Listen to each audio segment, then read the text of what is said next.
Assalamualaikum warahmatullahi wabarakatuh. Halo Sobat Caping, kembali lagi bersama saya di channel Caping Petani. Apa kabar buat Sobat Caping semua? Semoga Sobat Caping selalu dalam keadaan sehat walafiat dan dimudahkan segala urusan dan rezekinya. Amin. Buat Sobat Caping, pada kesempatan kali ini saya akan membahas tentang pupuk fotosintesis atau biasa sering disebut PSB. Di mana pupuk PSB ini banyak di kolom komentar yang bertanya gimana sih cara pembuatannya. Jadi di sini saya akan menjelaskan kembali cara pembuatan pupuk organik cair fotosintesis bakteria ini. Caping bisa lihat di sini sebelum kita ke proses pembuatannya. Di sini telah saya sediakan bahan-bahannya, di mana bahan-bahannya ini sangat simpel, gampang dan tentunya murah. Jadi Sobat Caping, di sini bahan pertama yang kita siapkan yaitu ini ada telur. Selanjutnya di sini ada micin. Micin yang saya gunakan di sini Ajinomoto. Sobat Caping bisa gunakan micin merek apa saja yang mana Sobat Caping gampang temukan di sekitar. Lalu di sini ada air bersih atau air sumur. Di sini ada PSB yang sudah jadi.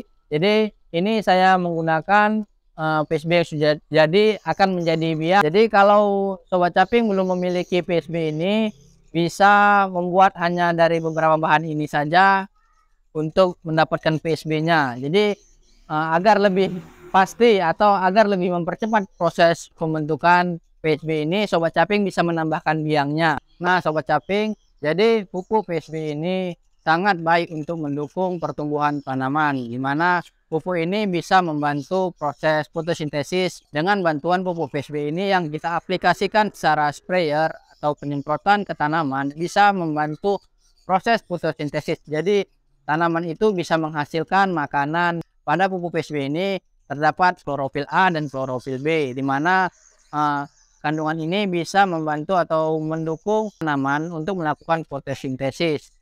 Yang kita ketahui di mana tanaman ketika melakukan fotosintesis pada siang hari hanya sekali, dengan pemberian atau penambahan penyemprotan pupuk PSB ini, fotosintesis pada suatu tanaman akan menjadi lebih maksimal. Jadi dampaknya sangat berpengaruh terhadap pertumbuhan tanaman ketika kita aplikasikan pupuk PSB ini ya Sobat Caping.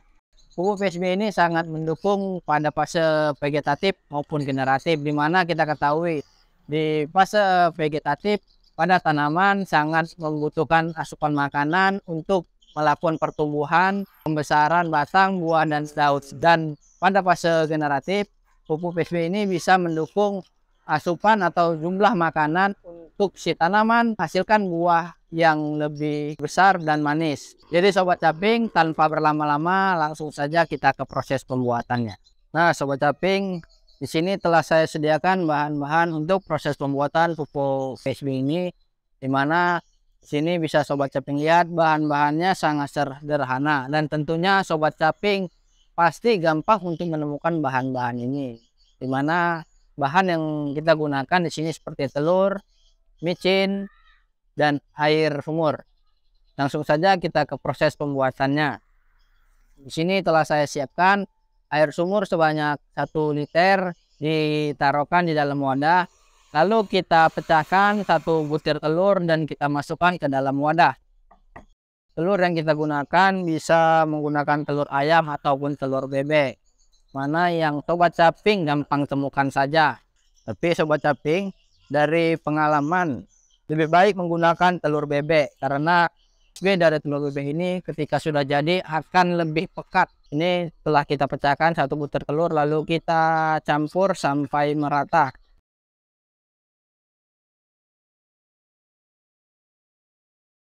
Setelah tercampur, kita bisa memasukkan micin. Micin yang kita gunakan di sini bisa 1 sendok makan saja. Setelah itu kita campurkan secara merata dan pastikan micin yang kita campur tadi sudah larut. Proses pembuatan pupuk PSB ini telah jadi. Jadi untuk Sobat Caping yang belum memiliki biang, Sobat Caping bisa melakukan tahapan ini untuk proses pembuatan pupuk PSB ini. Jadi ketika Sobat Caping telah memiliki biangnya atau sudah ada PSB yang telah jadi, Sobat Caping bisa menambahkannya untuk mempercepat proses terjadinya pupuk organik cair PSB ini, dimana ketika Sobat Caping memiliki biang PSB ini, Sobat Caping hanya cukup menambahkan 2 tutup botol saja untuk satu wadah ini. Dan ketika kita telah menambahkan biang PSB ini, biasanya proses fermentasi berubahnya warna pupuk PSB ini akan lebih cepat daripada sebelum kita atau tidak kita kasih biangnya.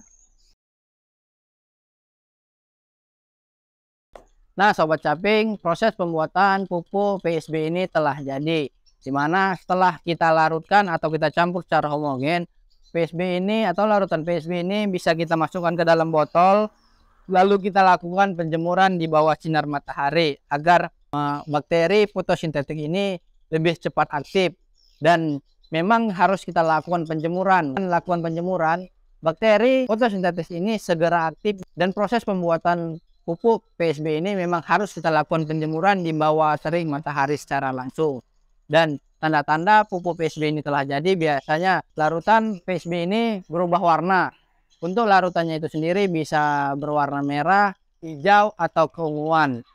Jadi kalau kita menggunakan larutan seperti ini yang berbahan tadi telur, micin, dan air sumur, itu biasanya pupuk organik cair kita ini akan berwarna merah. Dan bila Sobat Caping menggunakan bahan seperti telur, micin, dan air kolam, biasanya lebih dominan pupuk organik cair PSB ini akan berubah menjadi warna hijau. Jadi perubahan warna itu Sobat Caping jangan khawatir, itu tergantung dari bahan yang kita gunakan apa saja.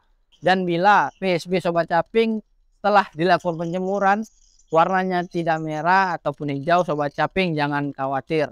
Kalau warnanya masih tetap warna putih, pupuk PSB ini kemungkinan gagal dan bisa Sobat Caping lakukan pembuatan ulang. Jangan buang, karena itu tetap bisa kita lakukan pembuatan kembali dengan penambahan telur, kita campur dengan proses awal lalu kita jemur kembali. Dan jika Sobat Caping memiliki biang seperti ini, biang PSB, Sobat Caping bisa menambahkannya atau mengembangkannya.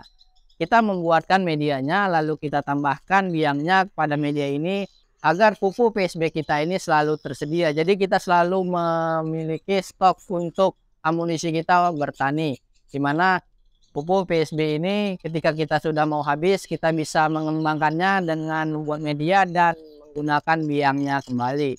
Oke Sobat Caping, untuk dosis, bila Sobat Caping sudah ada PSB-nya, PSB ini bisa kita aplikasikan ke tanaman yang di fase vegetatif maupun generatif, karena dua-dua membutuhkan asupan makanan dari proses fotosintesis. Pupuk PSB ini bisa kita aplikasikan sebenarnya lebih baik di pagi hari, karena proses fotosintesis pada tanaman terjadi pada siang hari.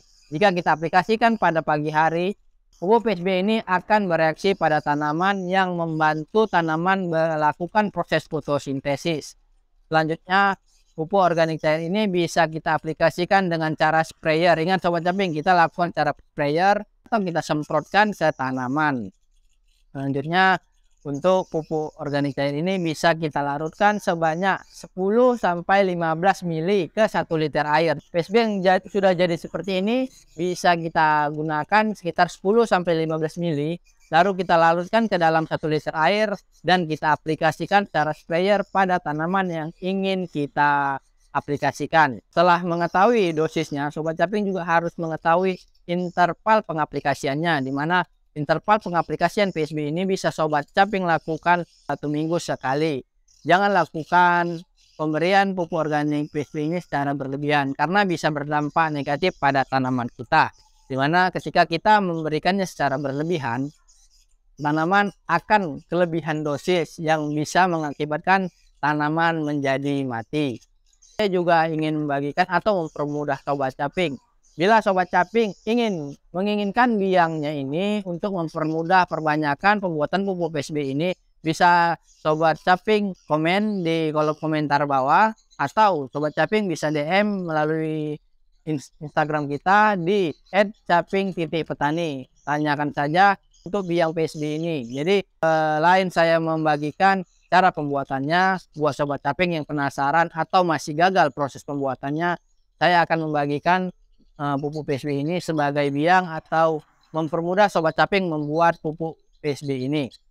Jadi Sobat Caping, mulai sekarang kita harus menjadi petani yang cerdas, kreatif juga mandiri, agar ketika kita melakukan produksi atau budidaya tanaman, kita tidak tergantung terhadap produk-produk yang ada di pasaran, karena kita sudah bisa mandiri. Seperti ini, pupuk PSB ini sangat mendukung proses pertumbuhan tanaman kita.